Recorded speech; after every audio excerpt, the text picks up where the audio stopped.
WP, the returned Demon King, was prepared for the young hero chosen by prophecy, wielding the only sword that can banish him for another age. He was not prepared for said hero to be escorted to his throne room by an elite commando squad, felling more of his army than the hero himself.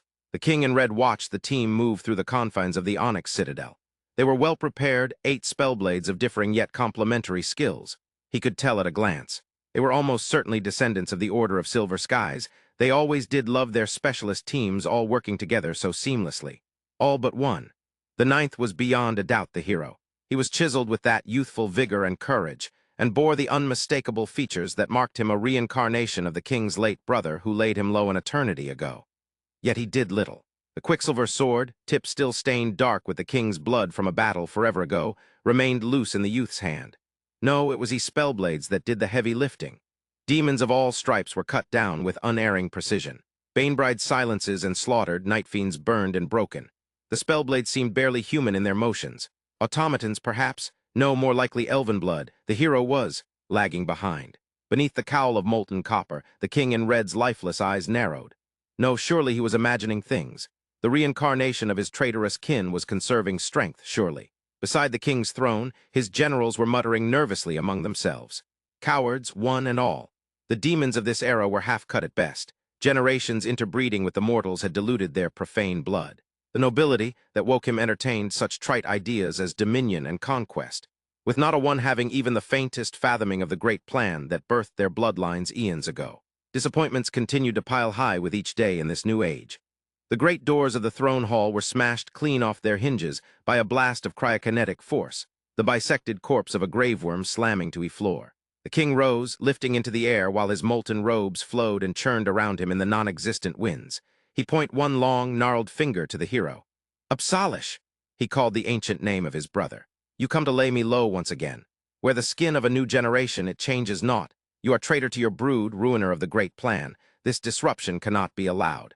He expected something, a flicker-off recognition, that same bold-faced rebuttal from an eon ago. But no, the hero said nothing. No, not just nothing. He quivered, fear naked on his face. It was almost too great an insult for the king to suffer. The spellblade closest to the hero leaned aye, whispering sharply. "Lord Hero, we will run interference. Once we disable the Demon King, you will move to execute and you are irrelevant here." The king flicked one clawed finger, flexing a shred of power. The spellblade was suddenly split by an invisible force, sliced crotch to crown. Mithril armor was quaint but pointless.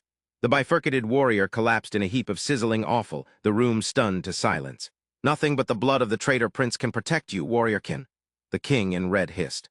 The other spellblades were already in motion, even if the hero was stunned in place by the sight of his butchered companion. One unleashed a flurry of projectiles from some contraption weapon. Sigil-inscribed adamantine slugs.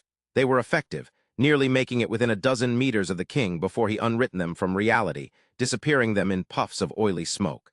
He died when the king simply raised his body heat instantly to 80 times to temperature of molten rock, the warrior evaporating in a flash of fire and smoke. The next tried to use binding runes, severing innate unholy connections to cripple the King in Red from his otherworldly power. But he had studied such sigil for more lifetimes than these mortals had days lived. He died when he turned the sigil inside out, forcefully shunting their soul from their body and leaving them an insensate husk. Another tried to close the gap, a greatsword of purified metacrystal in hand.